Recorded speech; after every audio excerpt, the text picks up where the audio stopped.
जो कि ऑपरेटर लोगों ने आज जम के मज़ा लिए हैं रिटेल ट्रेडर के। हालांकि ऐसा अक्सर होता है, लेकिन हमें सावधान किस चीज़ों से रहना चाहिए आज उस चीज़ के बारे में हम जानेंगे, ताकि आगे चल के हमें कोई मार्केट में दिक्कत ना हो और हम लॉस से बचें। तो सबसे पहले हम ये बात करेंगे कि आज फाइनेंस निफ्टी का एक्सपायरी था और आज फाइनेंस निफ्टी में ज़ोरदार मूवमेंट हुआ, दोनों साइड मूवमेंट हुआ, भरपूर मूवमेंट हुआ, शानदार मूवमेंट हुआ।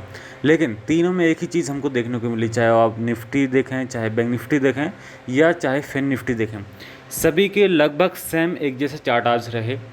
1:30 बजे तक एक तरफा ख़रीदारी हमको निफ्टी बैंक में, निफ्टी में, फिन निफ्टी में, खासकर फिन निफ्टी और बैंक निफ्टी में बहुत तेज़ी आज हमको देखने को मिली है।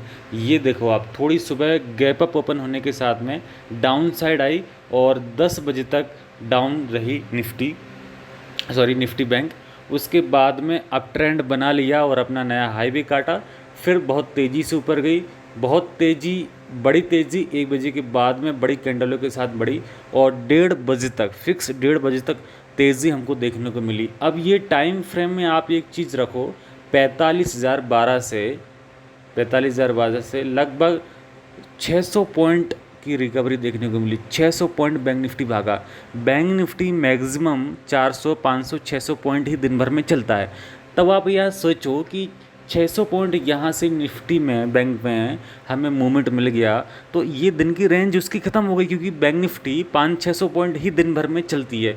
अब जब 600 पॉइंट चल गई थी तो स्वाभाविक सी बात थी, जिन लोगों ने ख़रीदा हुआ है उन लोगों ने यहाँ पे प्रॉफिट बुकिंग की अपनी, उस वजह से मार्केट का वॉल्यूम घटा और बैंक निफ्टी वहाँ पे डाउन आ गई, है ना, डाउन आ गई, ठीक है।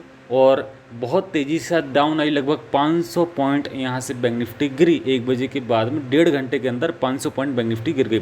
अब यहाँ पे जैसे मान लो अगर आपने पोजीशन लिया था तो आपको क्या सावधानी बरतनी थी।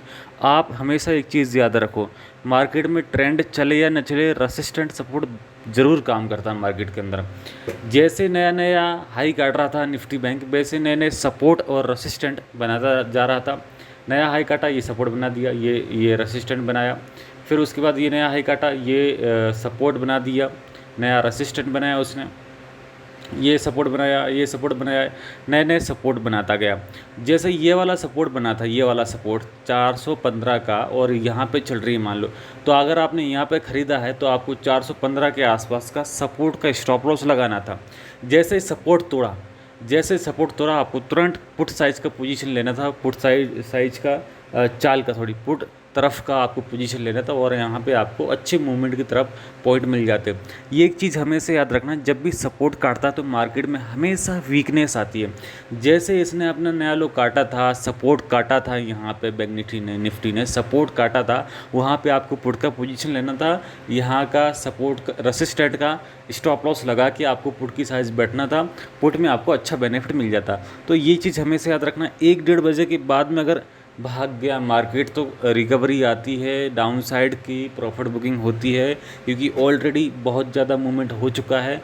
जो लोग इंट्राडे में ट्रेडिंग करते हैं वो लोग प्रॉफिट बुकिंग करते हैं, इसी चक्कर में मार्केट फिर डाउन आ जाता है, क्योंकि जो रेंज है 400-500-600 पॉइंट चलने की बैंक निफ्टी की, वो रेंज कवर हो चुकी है। उसके बाद ऐसा होता ही है, कभी कभार एकदम भागता है, वो कभी न्यूज़ पे होता है, कभी कभार होता है, नहीं तो नॉर्मली 400-500-600 पॉइंट की ही हमको यहाँ पे मूवमेंट देखने को मिलता है निफ्टी बैंक में। तो ये चीज़ हमेशा याद रखना, अगर एकदम से भागे तो बचना, ऊपर के रेटों से कभी भी नहीं लेना। ये पिछले वीडियो में भी मैं आपको बता चुका हूँ, ऊपर के रेटों से हमेशा बचना। एकदम भाग गया है तो आप वेट करो, नया ये सपोर्ट पे स्टॉप लॉस हमेशा लगाओ। अगर आपने स्टॉप लॉस नहीं लगाया होगा, जिन लोगों ने, उनका तो आज बहुत तेज़ी से नुकसान हुआ होगा। तो हमेशा सपोर्ट का स्टॉप लॉस को बना के रखें। अगर आप ट्रेडिंग करते हैं, बिना स्टॉप लॉस से काम नहीं करना, क्वांटिटी कम करें, हाई के रेटों पे क्वांटिटी कम लें, हाई के रेटों पे क्वांटिटी कम लें, ये बात को दिमाग में फिट करो और इस चैनल को भी सब्सक्राइब करो। धन्यवाद।